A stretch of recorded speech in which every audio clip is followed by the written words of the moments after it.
let's talk about relaunches.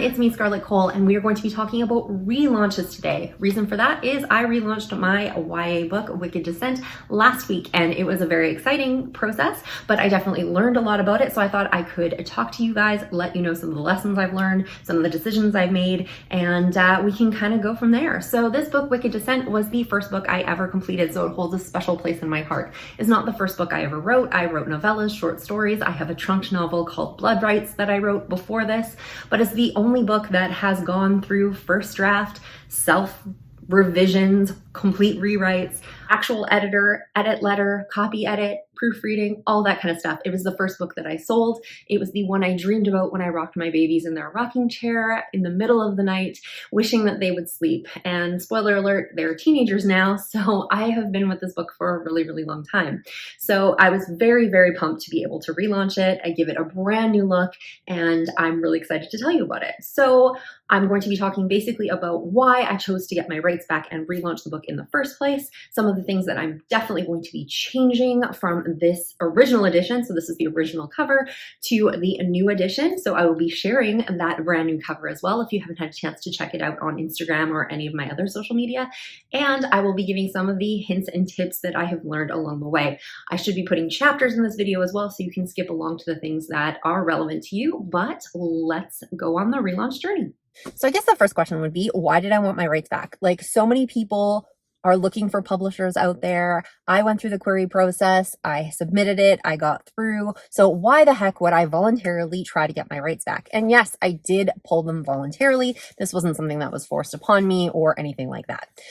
There was a few reasons why I chose to do that. And the first one was simply that I could. Part of my contract was that I could ask after a specific amount of time for my rights back if that's something that I wanted to do. It was not something that was required, but I was at that point where I could actually ask them for my rights back, so I did.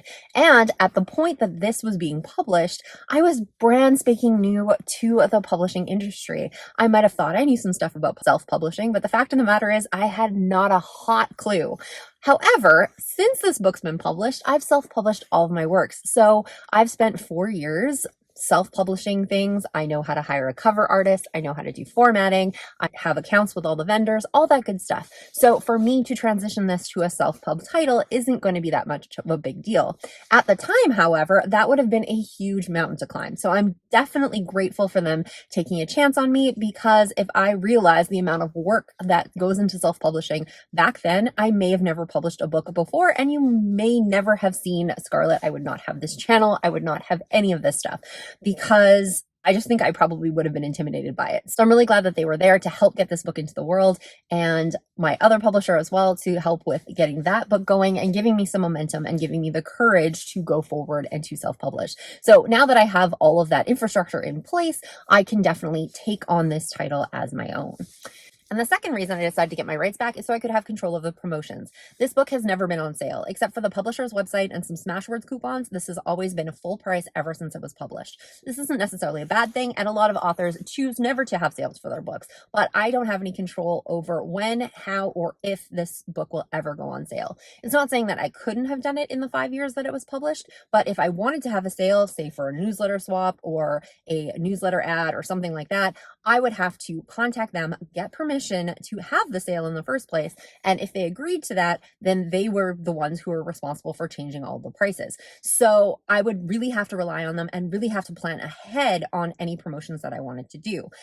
This makes things a little bit more cumbersome because you can't actually just decide to do something. You have to get that approval and you have to rely on other people to do things for you. Whereas taking my rights back, I have full control over how, when, and what I'm going to do with the price of this book. The other part about that is if you do have a promotion, you don't get any real-time sales information. I typically got my reports about every 3 months. So if I did a sales promotion now, I wouldn't know for about 3 months how well that promotion really did.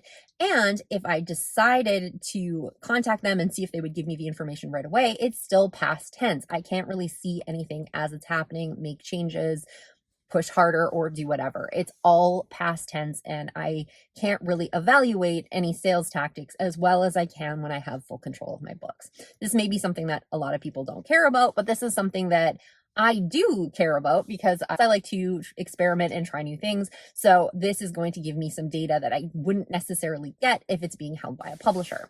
Speaking of promotions, one of the biggest promotions out there is BookBub. So if I wanted to apply for a BookBub on this book, I would need to get permission that they would run that sale for me.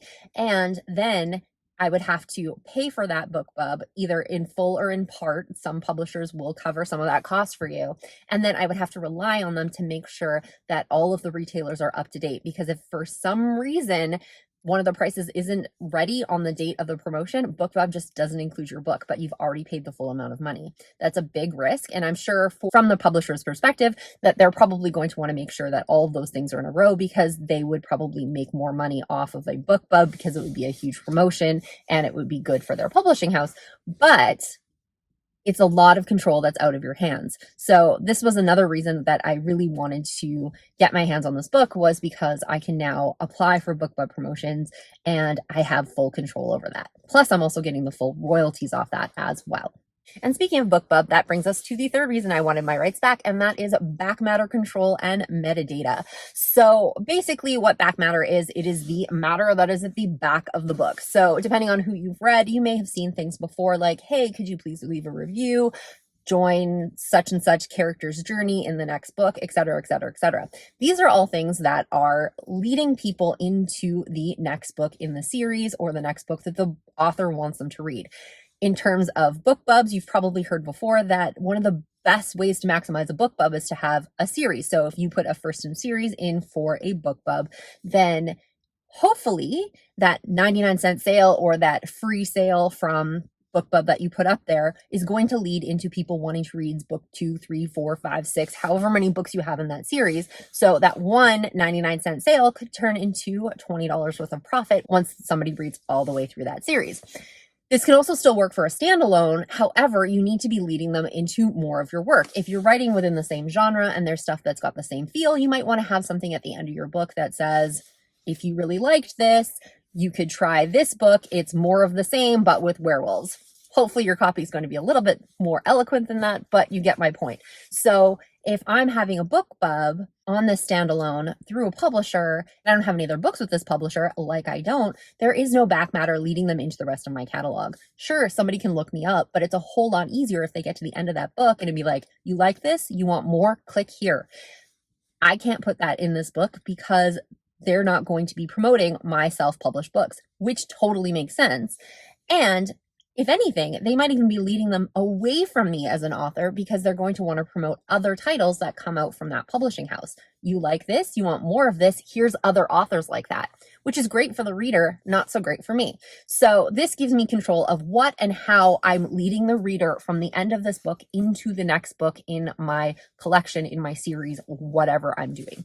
The other part is metadata. Metadata is everything, your search terms, keywords, all that kind of stuff that is related to your book on all of the retailers. When you are setting up your book, I don't even know what my keywords are on Amazon for this book from the publisher. It's in their best interest, obviously, to get ones that are going to help sell the book, because obviously if I'm making money, they're making money. But I don't know if they've optimized them. I don't know exactly what categories they're trying to get into or what they're trying to do.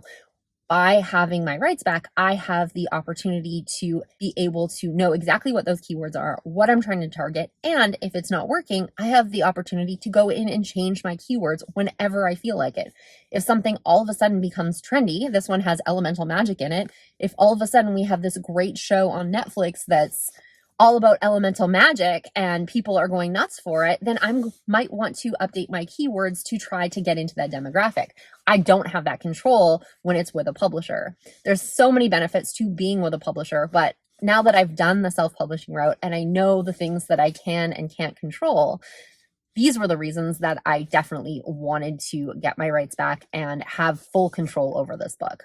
But one of the reasons you're probably here is you want to see this new cover. So let's check out the new cover in 3, 2, 1. So this is the gorgeous new cover. You might have already seen it on my Instagram or my other social media last week, but if you haven't, here we go. It's definitely a nod to the original. If you remember, it still has some of that purple and blue color that we see on the original cover, as well as that same circle motif, which really ties into the story. However, if you remember, I mentioned that there was elemental magic in here, and I feel like this cover kind of alludes to that a little bit more, and our heroine, Avery Belmont, is front and center. So I am really super happy with this. It was done by Molly Phipps at We Got You Covered, and she did an excellent job. I did consider going with an object cover, as that seems to be kind of all the craze right now, but this is contemporary fantasy as opposed to more of that romantasy or high fantasy that I'm seeing a lot of. I do know that there's a lot of paranormal and contemporary fantasy that are going to object covers as well, but I wanted to keep with the people cover. So here we are. I think it's beautiful and I really like it. So this is one of the changes that I'm going to be making to this book as I relaunch it onto the world. So it's definitely got a new look, but it also has a new look inside as well. I have updated the formatting, added more back matter, all that kind of stuff, as well as some really nice chapter headers and all those fun little things that readers like to see. I also use the new thing in Vellum. If you have Vellum, and Vellum is a formatting software, they now have added the capability to add text message bubbles, so it would be similar to what you see on your phone, and handwriting. In this story, there is a lot of diary passages, so I have converted those diary passages out of italics, how they were originally done, to the handwriting formatting that is now available in Vellum. Unfortunately, this copy was a proof copy I did before they did that update, so I won't be able to show it to you, but if you do search for it online, you'll be able to see an example. There is actually 4 or 5 different types of handwriting that you can have in the use of that formatting, so it is a really neat new feature, and I'm hoping that readers are really going to like it. Some of the other changes that I am making to this book are that I am actually going to be launching it into Kindle Unlimited. Yes, that's right. Most of my fantasy novels are not in Kindle Unlimited. I do have a co-written project that is in Kindle Unlimited, and I do have The Mistletoe Mistake, but that is a basically completely different genre and a departure from all of my other stuff. All of my fantasy, paranormal type of work is wide, so they are available on all retailers, but for this, because I'm getting my rights back, it actually needed to be completely unpublished and then republished with a new ISBN. So in the process of doing that, I figured if I have to just upload it to Amazon first anyway, then I can do that, try it out in Kindle Unlimited for a little bit and see how that goes and offer it up to that audience, and then I can take it back wide. It has been available for 5 years already, so if anybody wants to read it, I have not markedly changed the story, so they've had a lot of time to be able to check that book out, and they will eventually again once I put it back wide in the future. But for right now, I'm going to try out Kindle Unlimited, see how it goes, and see if maybe some of my other books need to kind of come in and out, and it could be a brand new marketing plan for me. Who knows? One of the other things I did was pull out my Canadianisms. Well, just one actually, but I had done the audiobook for this a long time ago, and the narrator really struggled with a word towards the end of the book, and that word was toque. And I actually didn't know that people around the world do not use the word toque for a knitted winter hat. They use the word beanie. So I did decide to change the word from toque to beanie so that people could understand what I was talking about, but it took probably about 6 takes for the narrator to be able to say toque properly, and I'm glad with the result, but in the end, I think it's just going to be a little bit more relatable if I change it up to something that people are a little bit more accustomed to. The other thing that I did change is I actually did a first-person blurb for the first time. Typically, I will write blurbs in third person, and coming up as a writer through craft things, most of the guidance I've always received is to write them in third person. Most blurbs I've seen have been in third person. However, as of late, I've been noticing a lot more blurbs are written in first person and definitely have a little bit more of that immediate touch. This story is written in first person, so to have a first person blurb would not be completely out of the ordinary. So I figured I was going to give it a go. I changed up the original blurb. I made it into first person, hopefully spiced it up a little bit, and I will be trying that out and seeing what happens. And the nice thing about blurbs is it is stuck on the paperback book, but I can change my blurb online at any time. So it'll be a fun little experiment and we'll see how that goes. So those are the major changes that I'm making to the book. I'm not changing really anything about the story itself. I did do another proofread on it, and there were a few little things that did get missed with the last publication, but no book is ever perfect in that regard. Even traditionally published books by big 5, 6, how many publishers do we have now? They still have very few, but some errors that are slipping through. But it should be a whole lot cleaner, and hopefully people are still going to like the story. All right, so I learned a few things in this process that I think are some pretty good hints and tips for you if you are interested in getting your rights back from a publisher or relaunching a book. So number one would just be prepared in advance. So I knew that my 5-year contract was coming up. So I actually had the brand new cover designed, I believe it was either June or August of last year. So I've been holding on to it for a while. And I worked on the formatting and had everything finished before I actually put in the request to have my rights back. You can't really distribute it or do anything with it at that point, but you can definitely work on getting your cover art and everything in place and ready to go. I had given them some time, let them know that I was looking to take the book off publication so I could get the rights back, and it actually happened very, very fast. That doesn't necessarily mean it will for you, but in my case, it was rather quick. So because I had all of these things in place already, it was easy for me to be able to put that back up online very quickly. I was pretty low key on my launch for a couple of reasons that I'm going to discuss right now, but I have some really cool promotion stuff that I'm planning for March on the 5-year anniversary, because that was more along the lines of when I thought this was going to be coming back out, but to have it sit on my hard drive for a while really wasn't doing me any good either. The other reason I wanted to make sure I got it out sooner than later, because I had the rights reverted already, was the fact that some retailers can give you grief when you are re-uploading a new book. So if it was published under one publisher and now you're coming to publish this book under a different publisher name, or you've made changes or things like that, I've heard horror stories of people not being able to upload it or getting a lot of situations where they need to prove that they actually have ownership and rights to publish.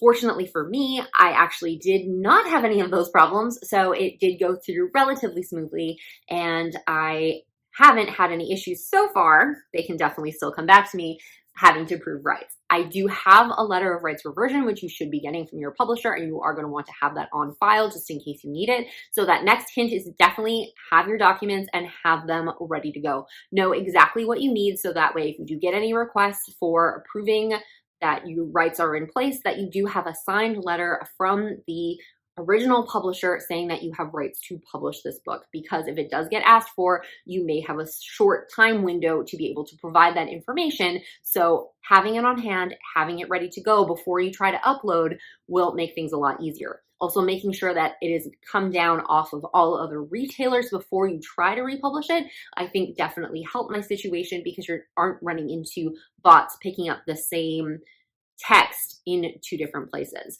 So I think that might have helped streamline my process. I can't guarantee it, but that's one thing you definitely want to know. It could be up to 6 weeks before a book is pulled off all publishers. So sometimes you want to weed it out or make sure you're doing your Google searches to see if it's coming up under anybody's search engines or anything like that. And my next hint is actually before this gets unpublished, which is something that you probably should do, is go onto your retailer pages and copy any information that you know is going to disappear once it's unpublished. Once a book is unpublished, everything on its sales page, including the entire sales page, typically will disappear. So if you have any reviews on there, if you have any editorial content that you want to make sure that you have a copy of, if you want to make sure you have a copy of that specific blurb in case it doesn't necessarily match your paperback book, or maybe you didn't do paperback, so that way you have a copy of it. Make sure you're copying those things. I just shoved them in a Google Doc so I could have them for later. And if you are working directly with Amazon, one thing that is really, really important is making sure you have a copy of your ASIN, which is the Amazon specific number that is attached to your book. The reason you're going to need that ASIN is for the next tip, and that is Amazon will transfer your reviews to your next book. I know this is something that a lot of authors have sometimes struggled with. I didn't really have too much of a problem with it. I think part of the fact is that I did classify this as a second edition. I didn't change a lot of the content in here, but it is a brand new publisher, so it would technically be a second edition of the book. So I noted that it was a second edition, and after it was finished, I sent them an email and I was very specific. This book has been published, the ASIN is X, and I would like to transfer the reviews from the unpublished first edition, which is ASIN X. So this is why you need to have that ASIN number. If that sales page is gone already, you're not going to be able to find the ASIN. And for them to be able to merge those reviews, they need to know what book they're going from and what book they're going to. So if you can't produce that information, they may not be able to do that for you. And being able to transfer your reviews instead of trying to get them again is definitely beneficial. Plus, if it looks like a brand new book to most readers, then it's going to already have some social proof on it that some people have read it and hopefully that they've liked it. And my last tip is to make sure you celebrate this launch. Yes, it may be a book that's been out for years and years and years, and most of your readers have already read it, but it's going to be new to somebody else. Plus, it is just another thing in your repertoire that you can kind of expand your publishing within the year. So if you haven't had a release in a while, or you are in between releases or something like that, this is something that readers can get excited about. It's something that you can get excited about and celebrate releasing that book all over again. And you may find new readers through this by changing your covers, by changing various different things like blurbs. This might attract new readers that wouldn't have been attracted to your book before. So there are going to be new people coming to your book, coming to your portfolio, and hopefully are going to be readers for life. So you want to make sure that you snag them and have just as much enthusiasm for this book now as you did when it originally launched. I have a lot of stuff planned for promotion in March because, as I said, I wanted to kind of like slowly launch it out a little bit just in case I did have any problems republishing, and because I wasn't expecting it to come up so quickly. But I do have a lot of things planned. I'm really excited for it, and I'm really hoping I'm going to get all of my readers excited about it as well. All right, so hopefully you enjoyed this chat about relaunches, and I am super duper excited to have this book out in the world again, and something that is completely under my own control. If you are interested in talking more about relaunches, you can put that in the comment box below, and I will definitely check that out. Otherwise, I will see you guys all in my next video. If you want to make sure you're not missing any content from me, make sure you're hitting that subscription bar and the notification bell so YouTube can let you know every time I put out new content. Thanks a lot, and happy writing!